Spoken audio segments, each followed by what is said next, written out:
one last thing I want people to remember. Both faith and fear require you to believe in something that never happened. But only faith has an upside. So why not choose the path that's going to give you more options?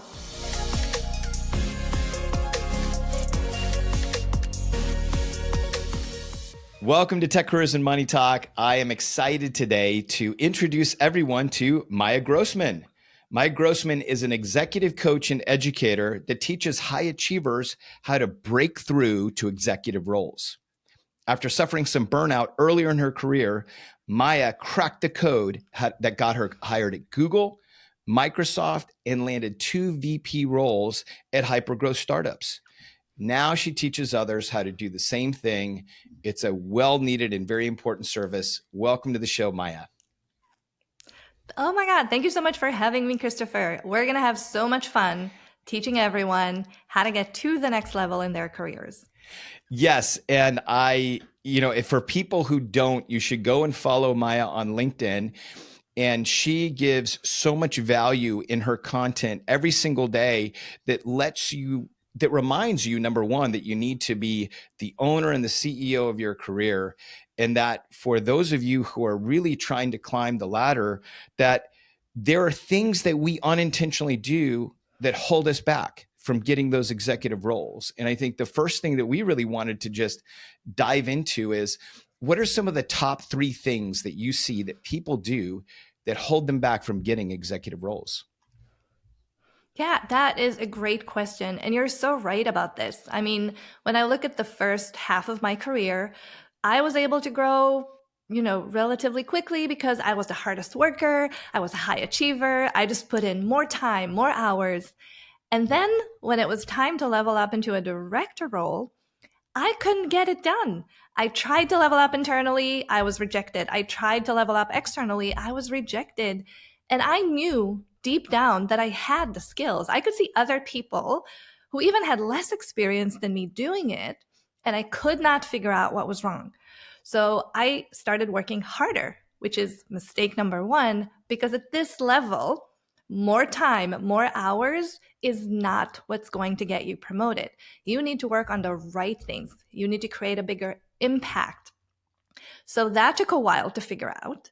And the second thing that I was doing is I really, really hated politics. I even told everyone who would listen, I don't do politics, because I thought that was backstabbing. But in reality, it gets a bad rap. Politics is just a really good way to do networking with the right stakeholders. Because here's the truth. When you're going to get promoted, a bunch of people are going to sit in a room and make the decision, and you're not going to be there. So the next best thing you can do is to have advocate in that room. And the only way to get them is to network and build that relationship in advance. So that was mistake number 2. I was not building the relationships, so I didn't have that support system. And lastly, I'll be honest, I had a little bit of imposter syndrome, because once I tried and I was rejected, I started believing maybe I'm not good enough. Maybe it's not right for me. Maybe it will never happen. And because of that, I didn't go all in. I didn't ask for that promotion. I didn't take action to actually qualify myself. So the 3 biggest mistakes people make, and I have made all of them. That's how I learned. I made the mistakes and I figured out how to fix them.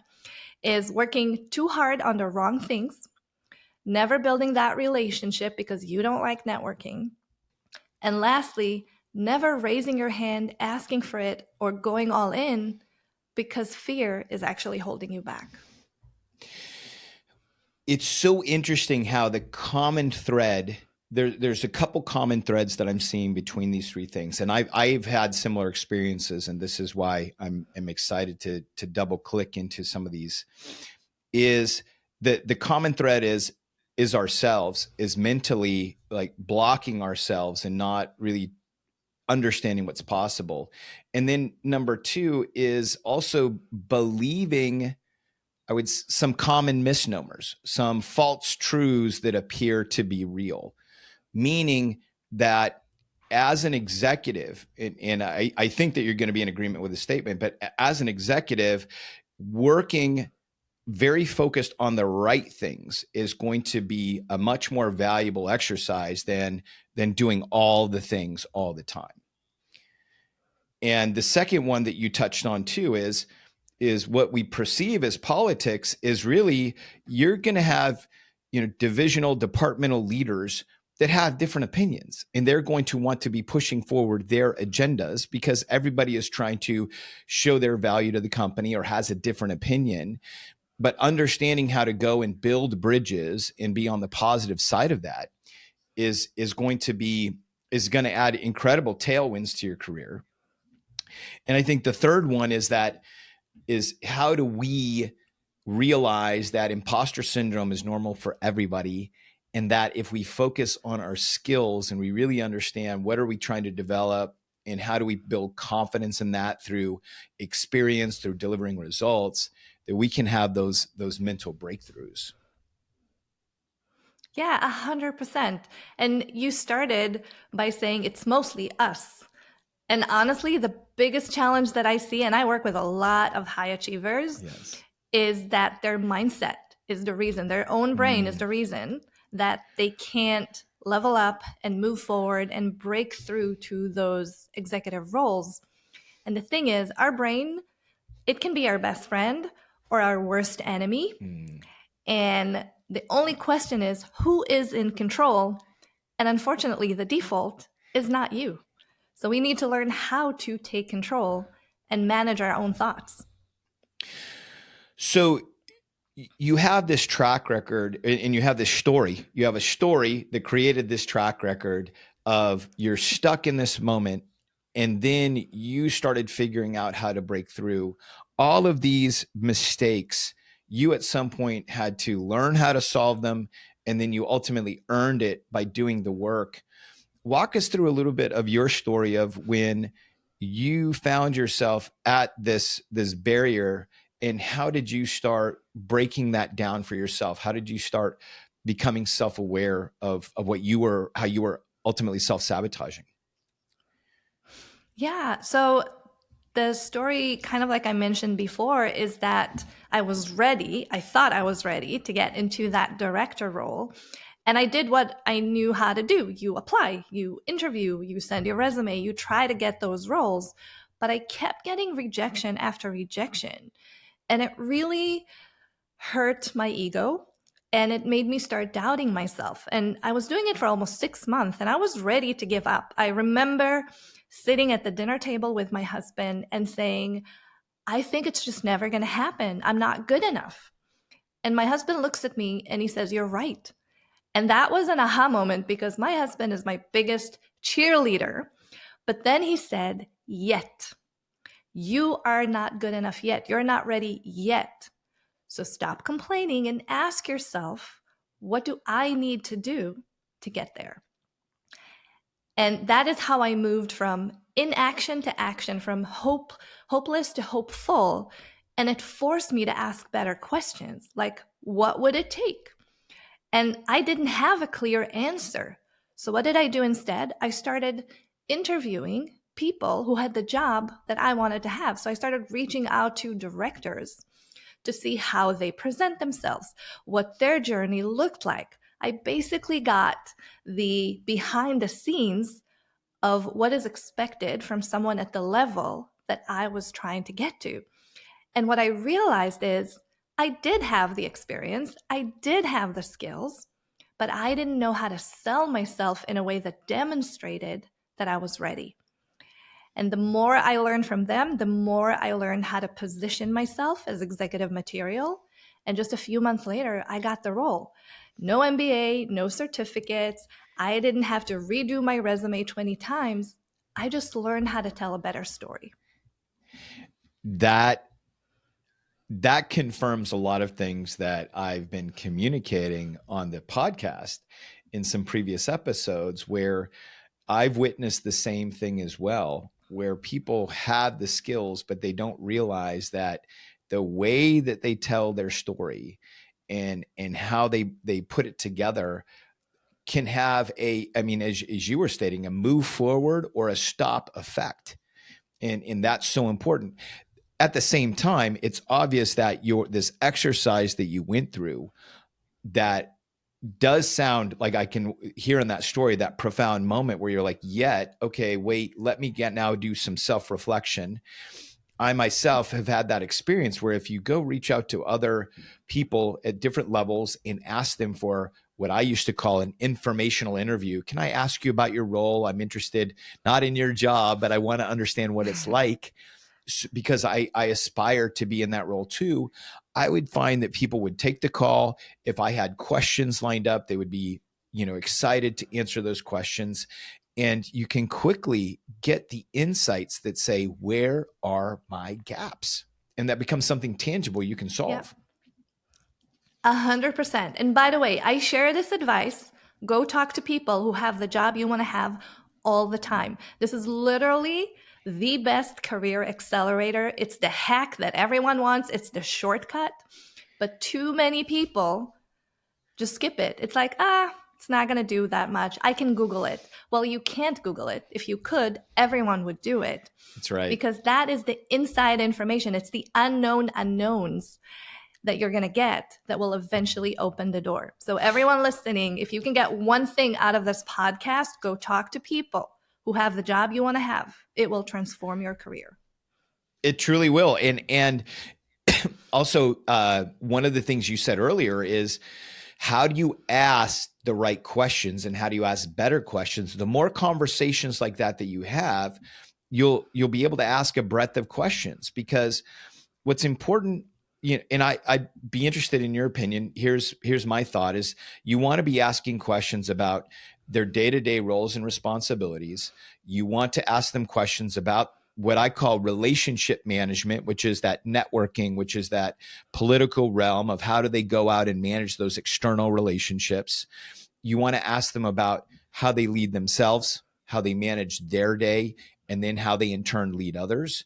And then I think the fourth category I'm always interested in is, how do they learn and keep advancing? Because the reality in leadership is that if you're coasting, you're going downhill. You need to continue to learn to move forward. What are some of the areas that you would ask people questions in? Yeah, honestly, you pretty much nailed it. I think the most skipped question that has the biggest ROI is, what does your day to day look like? And it's not just for you to learn, but it's also for you to understand, do I want to have this kind of role? Because a lot of the time you can see a shiny title and you think, okay, I'm just going to get there. But what if you don't like it? So it's a really great way to understand what the expectations are, where you're going to spend your time, so you can decide, do I actually like it? And do I want to progress in that direction? And so I think that's one of the most valuable questions. One more question that I like to ask is, tell me about how you made the jump into this role. So I want to know exactly what it took, what were the challenges, so that I know, because if I'm talking to someone who is just one level above me, they recently went through this transition. So it's still fresh, and they can tell me what was painful, what was helpful. So I know how to spend my time better when I'm trying to learn and grow. And I will share one more tip that has been a game changer. At the end of every one of these conversations, you want to ask, is there anyone else in your network that I should talk to who can help me figure out how to get to the next level? Because that's going to open doors for you. It's a warm intro. It means the next conversation is going to be easier. And it almost always works because people are happy to do it for you. They really are. And because so few people are getting uncomfortable, leaning in and having these conversations, you'll find that the people who do open their calendar up to you are usually incredibly generous and have other people in their network too who are looking for people to mentor. It's I there's something that you and I have in common that I think people need to take away from this call is, I am not afraid to reach out to people that I don't know in a gracious, helpful, respectful way and say, may I please have time on your calendar? I will try and return the favor. I'll try and deliver value, but can I just have a conversation? The worst they can say is no. I know. And you're already at no if you never tried. And I'll share one more little insight. As someone who has been a hiring manager who got a lot of requests, and even now as a business owner, people like talking about themselves. And essentially, when you jump on this call, your job is to listen. 20% you talking, 80% you listening to the person on the other end. And that means you're giving them an opportunity to talk about themselves. And people like that. It makes them feel good. So essentially, yes, you may be taking a little bit of your time, but you're already giving them something back. You're making them feel good. So you really shouldn't feel bad about reaching out. You can even think about it as you doing them a favor. I 100% agree with you, because I know for myself, when I was in those particular roles, when people would call me up, it's an opportunity also to pay it forward, to help somebody else figure out how to get to the next level, maybe not step on a few landmines that you stepped on. And I honestly, from my position, there were sometimes when it was therapeutic, where I got a half an hour in my day to get out of my head, to lean into somebody else and help. I can remember then turning back to my work and feeling refreshed and feeling invigorated. It was helpful to me. Yep. So as you started progressing your career, so you figured out how to unlock and get to the director role. That was arguably, rung number one on this ladder that you continued to move up to get to senior director, to get to vice presidents, and then start getting into some of these larger companies. How did now you start taking that foundation, and what were some of the other steps? What were some of the lessons that you were learning along the way? So, funny enough, I actually learned this lesson earlier in my career, but I forgot to implement it. And that was the first time I actually took control and I created my own opportunity. And it happened pretty early. I actually started my career as a travel agent, of all things. And while I was working there, I also did my bachelor's and I specialized in marketing. And I started asking myself, oh my gosh, maybe I should have a career in marketing, but how do I do that? I have spent almost 7 years in the travel agency. They didn't really have a marketing department, so I didn't have opportunities. And I didn't want to take a step back. So for a really long time, I was just stuck in the middle. There's nothing I can do. It is what it is. But then the pain of not doing marketing, which is what I wanted to do, became bigger than the pain of not doing anything. And I asked myself, what if it was possible? What would it look like? And I came up with an idea. I said, I need a little bit marketing experience so that I can jump into a marketing role. How can I get that experience while working at the travel agency? And the answer was actually really simple. I'll do marketing for them. And I didn't try and change my job. I said, I'm going to do it on the side. And that was early days of Facebook and Twitter. And my suggestion was, I'm going to build out the community for you on those social channels. I'm going to do the content. It's going to give me experience, but it's going to get you new clients. And I'm going to do it in my spare time. It's not going to hurt my day job. And because I've been there for almost 7 years and I built trust, they said, hell yes, why not? Do whatever makes you happy if it makes us, more successful as well. And I did it for about 6 months. I gained the experience. I had proof that I can actually execute. And with that, I landed my first marketing role without taking a step back or a pay cut. I actually stepped into marketing because I already had business experience. I worked for this company for 7 years. I knew the dynamics internally. I just needed a little bit of extra boost in the marketing side. And that was easy for me to do while working for that travel agency. But look, no one came to me and said, there you go, here is the marketing experience. I had to ask for it. I had to create the opportunity. Now, you would think that would be enough for me to figure it out. But then I went into my first marketing role and I started as a very junior account manager. And after a couple of months with the company, something really interesting happened. We were growing really quickly, getting more and more customers, but we didn't have enough account managers. So things were starting to fall apart, but the CEO couldn't see it. All he was focused on is getting more clients into our pipeline. So one day, I had enough. I had a little bit of a Jerry Maguire moment, and only millennials will know what that means. And I sat down and I wrote an improvement plan. Now, mind you, that improvement plan was a Word document with 5 bullet points, okay? Nothing fancy. It was just, here's the problem, here is how we can fix it. And I scheduled some time with my CEO and I said, look, you can see this happening because you're really busy selling, which is great, but we have a problem. Here is my solution. I think you need to go and hire a manager because this is not working. And I will never forget because he looked at me with a smile. I just told him the company is on fire and he was smiling. And he said, you know what? You're absolutely right. You're the new manager. Go figure it out. That is how I got my first leadership role. And that was the aha moment. You create your opportunities. You don't wait for them to come to you. And if you, by reverse engineering your strategy there, it is you see the opportunity. It also, the interesting thing is it aligns with skills that you want to build more of. You go adding value, investing some of your own time, right? We all have to take risks and we're investing some of our own time. You start to get movement, you then create this opportunity and you roll it up. And that is a strategy that obviously worked for you multiple times. And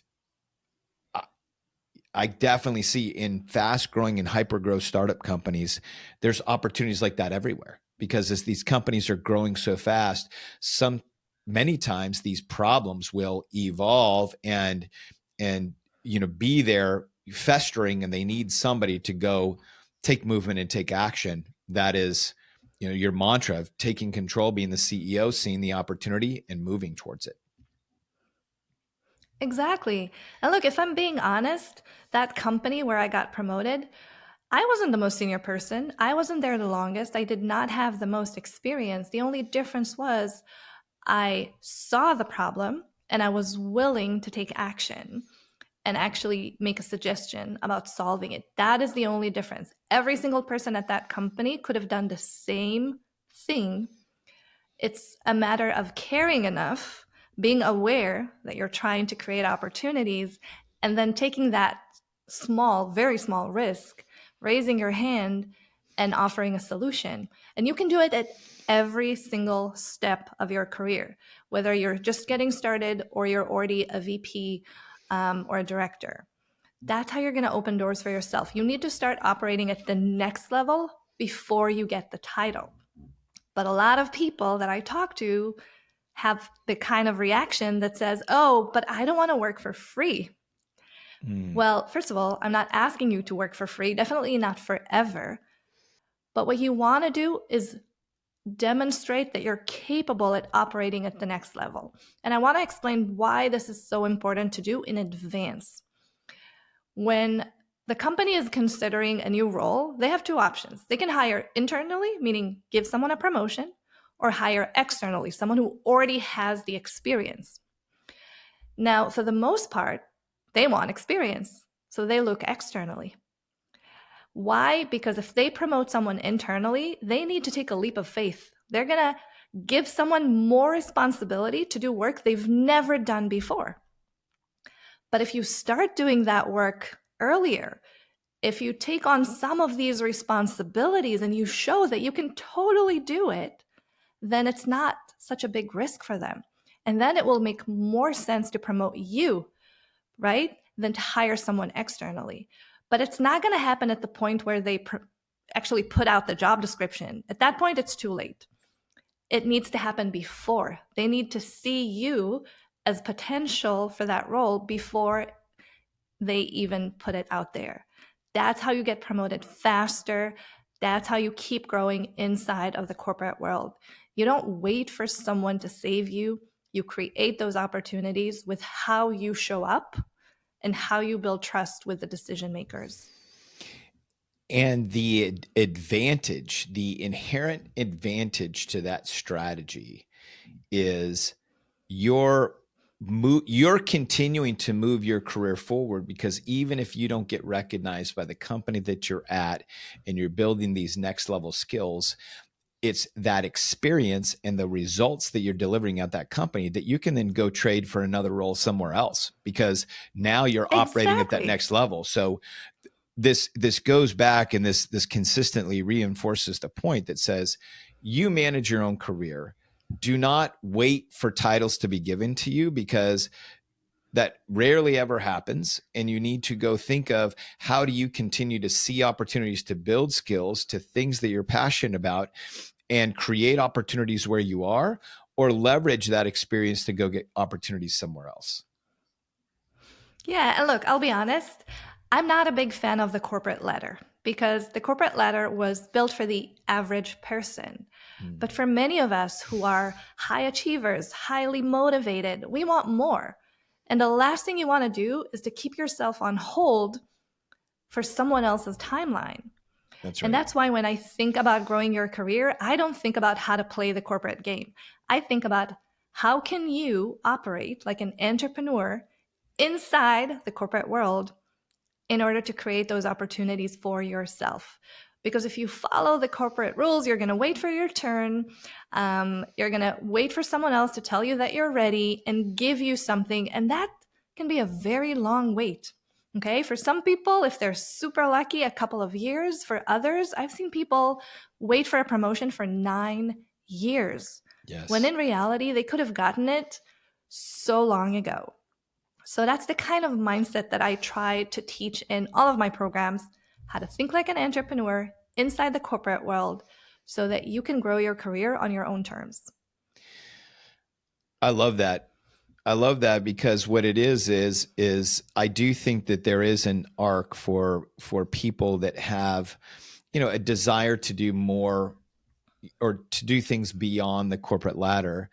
And this methodology is truly teaching people to take that ownership that they're going to need. I mean, because the reality is that moving to being an entrepreneur where there's, no framework, not a lot of guardrails, the more that you can build those, patterns and systems and rituals that you have yourself, the more you're going to be prepared for it. And this is why focusing on skills you need to build, where can you really add value as you're climbing the ladder, those are all going to translate into whatever, business you want to build afterwards. I'm sure that a lot of the skills that you learned in and as an executive, and I talk about this because people ask me all the time, oh, you're doing an education business. Now you're running a real estate business as well. And I became an executive, and I can be multimodal. I had to run delivery to multiple different departments. So this is a skill set that I built as an executive. Now I can go and execute it as an entrepreneur. What are some of the skills that you feel, or that that you built as an executive, that help you exceed as an entrepreneur? Yeah, so funny enough, I learned a lot about how to grow my career from the business world. So I Mm, wasn't reading career books, I was listening to podcasts, I was reading business books. Because what I realized is, to your point, that if you want to manage your career like a CEO, you need to think like one. When we think like employees, we assume that we're a little cog in a big machine, and we create a lot of fake limitations, right? My company will not let me do it. My manager doesn't want to promote me. The economy. But those are all external circumstances. It has nothing to do with your choices. And no matter what is happening around you, you can actually take action and change those circumstances. And I prove it to my clients over and over again. Every time they give me a fake limitation, I show them how to bypass it, overcome it, and actually get the results that they want. But it's a matter of mindset. So I use those mm, business books to learn about that, about my mindset, about the brain and how it works, and how to think differently about basically how I manage my career, how I make decisions. So when it comes to the most valuable skills, I would say the first one is think more strategically. I also know it's very vague, very fuzzy, and very often managers use it to tell you why you can't get promoted. I don't think you're strategic enough. right. And they struggle to explain it because it's actually a combination of a few different skills. It's not just one thing. And it depends on your perspective, the amount of knowledge you have, how you ask questions, and whether or not you can see the business as a whole as opposed to just your specific, department. But you can learn that skill. And once you do, that is the meta skill that helps you learn a lot of the other things. So I would say thinking strategically, how you communicate and understanding executive communications is going to be a key skill, and especially how to influence people. Because shouting the loudest is not how you get consensus. It's not how you get buy-in. You need to learn how to work with people. And I would say, lastly, one of those skills is probably managing your own thoughts, learning how to overcome fear. And you can do it with self-talk. You can do it by understanding reframing. And you can do it by actually building confidence. And the only way to do that is to take action. And a lot of people get it backwards. They think when I'm confident, I'm going to go for it. That's exactly the opposite. You need to develop the skill to take action without guarantee. And when you do that, you're going to build competence, and competence brings the confidence. But you have to start the loop. So getting good at taking action would be one of the most valuable skills. Well, it sounds like you have a bevy of skills that you were able to lift and shift over to your practice today, where you're coaching people on how to become the CEO of their career.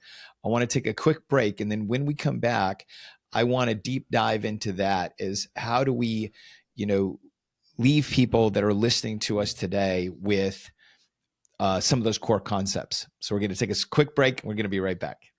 All right, and we are back here for the second half of this episode of Tech Careers and Money Talk with Maya Grossman.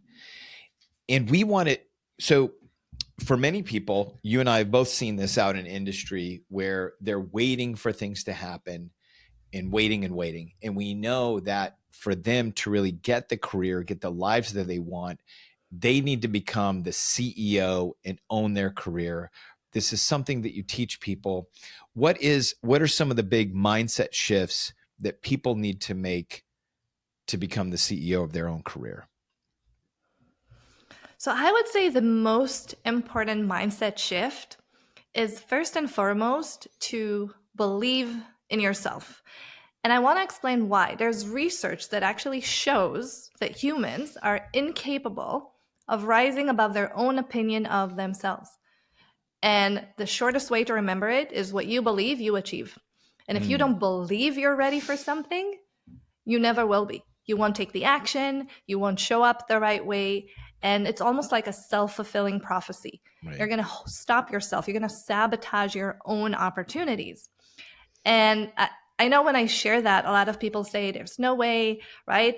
Mindset can't make such a big difference. So I want to prove it to you and tell you a story. I don't know if you're familiar with the 4-minute mile story. And for centuries, people believed that it's impossible to run a mile in under 4 minutes, to the point the doctors actually said the human heart will explode if anyone even tried. Wow. So what happened? No one tried, right? And then in the 1950s, one person, Robert Bannister, was able to finally run 1 mile under 4 minutes. And guess what? He didn't die. His heart didn't explode. But that wasn't even the best part. In the next 5 years, 20 other people were able to break that record. Wow. Now, do I think that the human body magically changed in those years? I don't think so.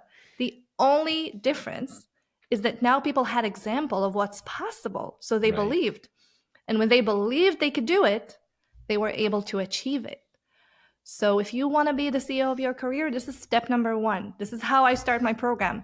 We learn how to believe in our own capabilities. And what I love to tell people is that if it does not defy the laws of physics, it can be done. This is how much you need to believe in yourself, okay? That's right, yes. That is the only obstacle. And if you have that belief, the how is going to become the easy part. Wow. It's very powerful. And I know that people do have a lot of fear and apprehension. But the reality is people, they're doing so much in their day to day. Do you have them at some point perform a writing exercise or something so that they can, start seeing some of the things they're capable of to find this belief? Oh, of course, because it's so hard to just convince yourself. You can think your way into confidence, right? We need some actions here. And I love a quote that comes from Alex Hormozy, who built $100 million business. Like I said, I take a lot of career advice from the business world. And he said, you don't need to build confidence. You need to build evidence. Okay. Confidence Mm. is going to come as a result of having evidence, not the other way around. And the way you do it is you build your confidence by stacking undeniable proof of what you can do. And the practical way to do that is to create a brag list. And a Mm. brag list is simply a place, it can be a document, it can be a paper, whatever works for you, where you capture your achievements, everything that you're really proud of. And it can be personal and it can be professional. And I'll give you an example. One of the things that I have on my brag list is the fact that I put myself through college. And when I graduated, I had no debt. That was hard. It was challenging. I did not think I could do it, but I figured it out and I overcame a huge obstacle. And every time I look at it, I remind myself, this is what I'm capable of. So if I did this, I'm going to figure this next challenge as well. And that's the point of having a brag list. It's a reminder of what you're capable of so that you'll have that confidence to take action. I can't validate enough what you've just said, because the power of writing, I know when I was in some different challenging moments of my career, and I didn't call it a brag list, but I was just like, let me just write down the evidence of what I've done. Let me go into detail. And it then became a practice as I was, um, you know, actually working with my managers to prepare myself for whatever promotions came next. I always walked through my body of work and we had conversations about it, because I wanted to make sure that what I was delivering was front and center and that we saw it the same way. But this visceral exercise of writing it down and seeing it is freeing. It's mentally and emotionally freeing and can really unblock you, because we can't, this finding this belief is not going to just be found in your head. I have not been able to discover that. Yeah, I think when I was younger, I spent a lot of time looking into personal development, learning how to become a better version of myself. And I remember at the beginning, I thought it was all about mantras, that you just talk to yourself, and by talking to yourself and saying things, you're going to make yourself more successful. But that's not the point of mantras. And again, talking or thinking yourself into success is impossible. You have to take action. But Mm. what it does is it reframes how you think. And if you say something enough times to yourself, or if you look at the brag list enough times and remind yourself what you're capable of, your brain actually rewires and it moves Wow. from not having belief to having belief in yourself. And if none of that works, one last thing I want people to remember: both faith and fear require you to believe in something that never happened. But only faith has an upside. So why not choose the path that's going to give you more options?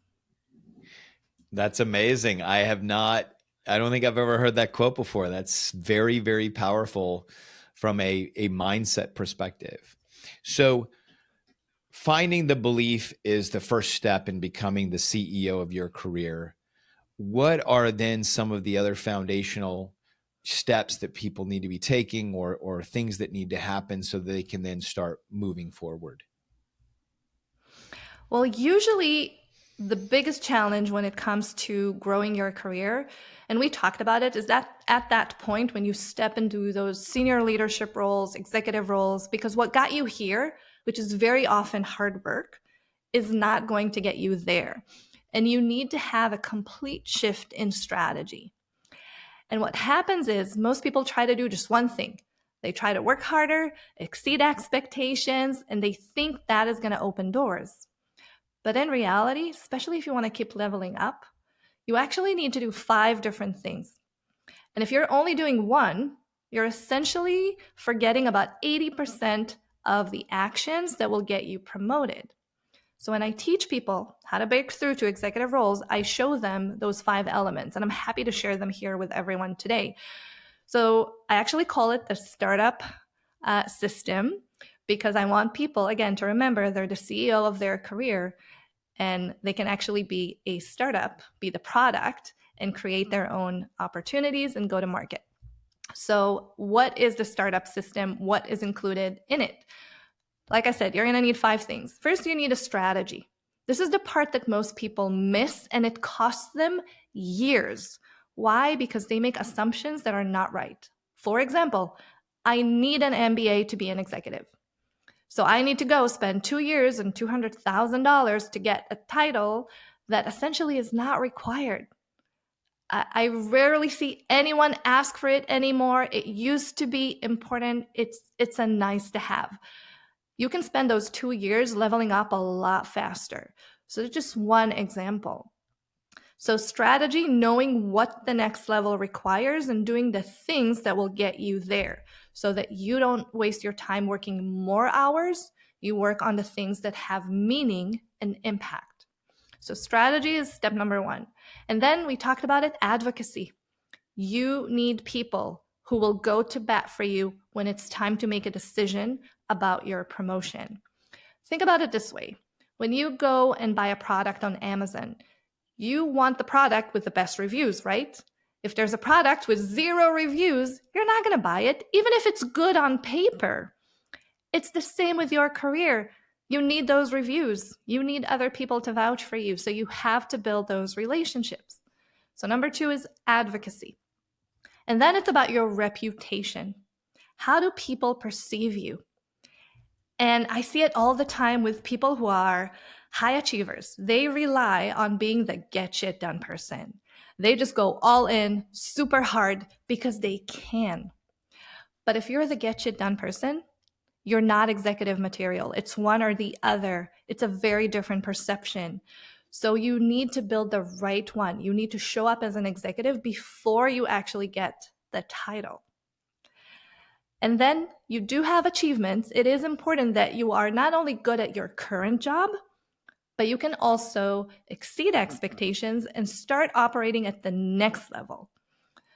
And lastly, and this is the part that everyone skips because no one asks for it, but it makes a huge difference. You need to present a business case. The decision about promoting you is a business decision. They're not going to do it just because they like you. You're going to get promoted if it's going to be valuable for the business. And if you can make the case for it, if you can show what's going to happen when you're promoted, how valuable it's going to be for the company, it's going to be a slam dunk. And most people only focus on the past. They say, oh, I did all of these things and I worked so hard, so I deserve it. Instead of thinking more strategically and saying, I have done all of these things before, which means I'm going to be able to do that much more for you when I am promoted. And then it's a win-win. And each and every one of these will get you closer to a promotion. Having all 5 almost makes it impossible for you to fail.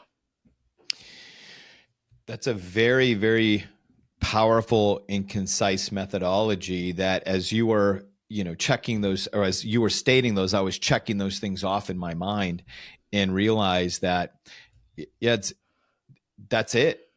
That's it. And I think where people can really get that acceleration is just starting. Number 1 is what's the strategy. I also think it is important. One of the pieces of advice that I was given that I thought was very, very powerful is thinking not just 1 step ahead, but also 2 steps.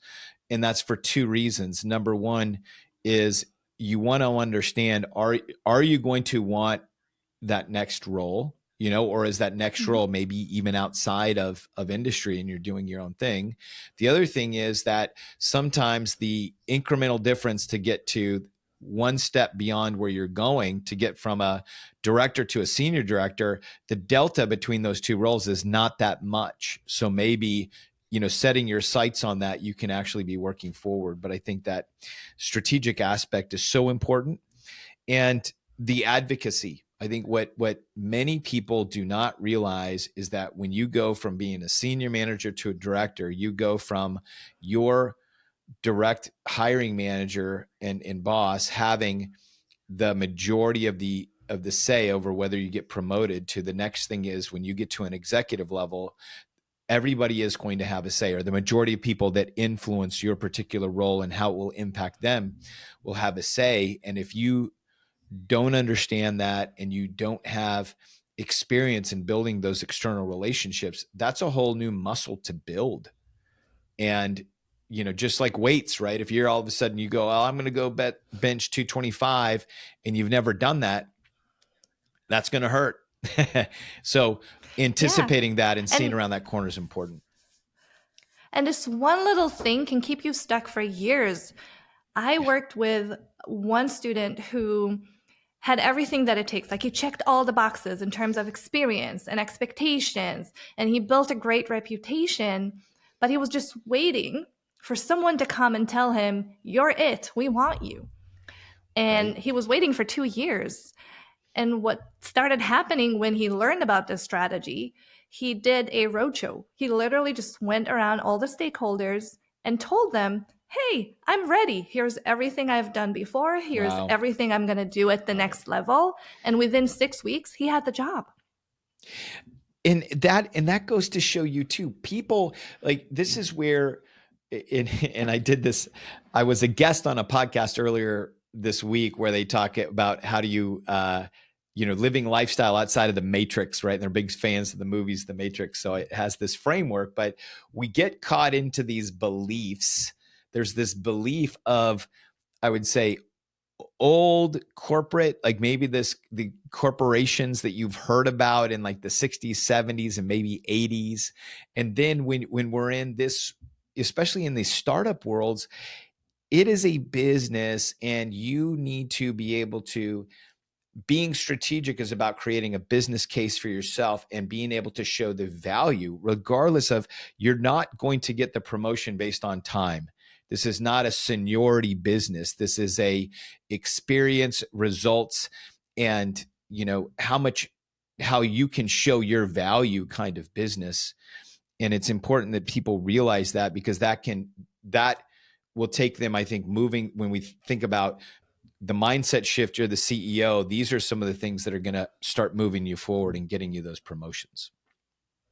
Yeah, and I would run away from a company that only promotes based on seniority. Honestly, Yeah. I've had that situation when I realized I have to wait for my turn, even though I was doing more, producing more.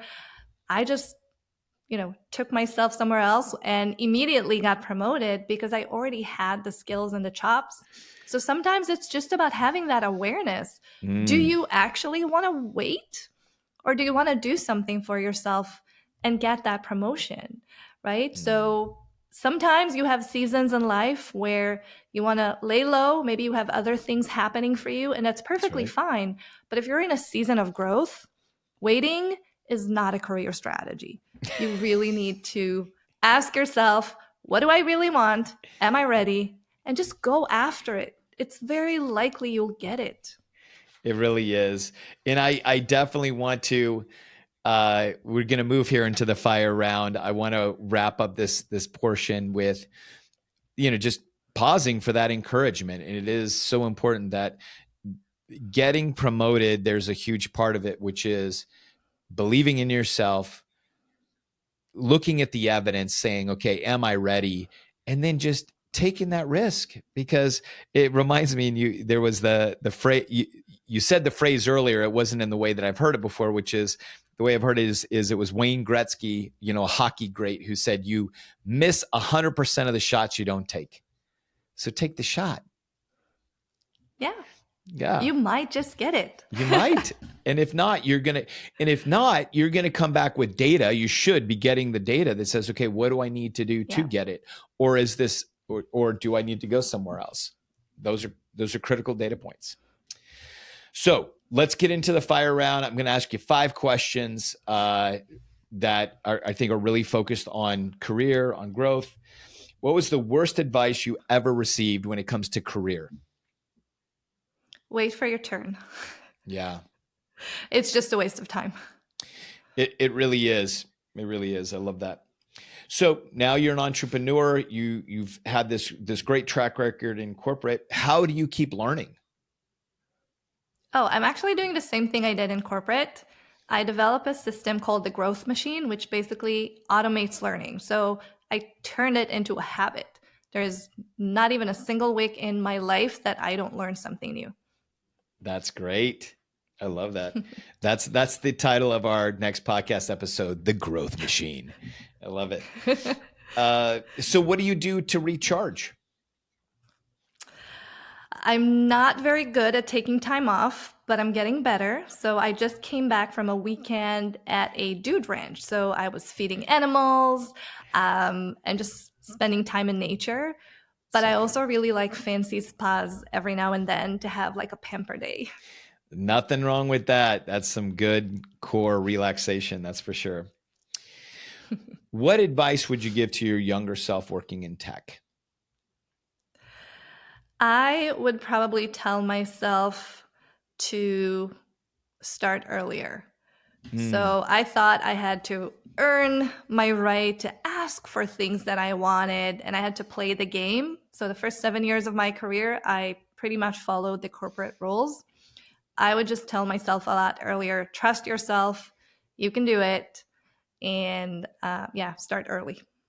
that's great. What soft skills do you think has helped your career advance the most? Okay. Thinking strategically and mostly thinking outside of the box. Communication skills, learning how to share my thoughts and my ideas in a way that really resonates with other people. And I would say understanding sales. And that happened a little bit Mm, later in my career, learning how to sell myself, learning how to sell yeah, ideas, and eventually as a business owner, learning how to sell my services. so important. Yes. Well, Maya, I can't thank you enough for coming on today and sharing all of this. I know that people are going to get a huge value from it. Where can people find out more about you, the resources, your program, and how to work with you?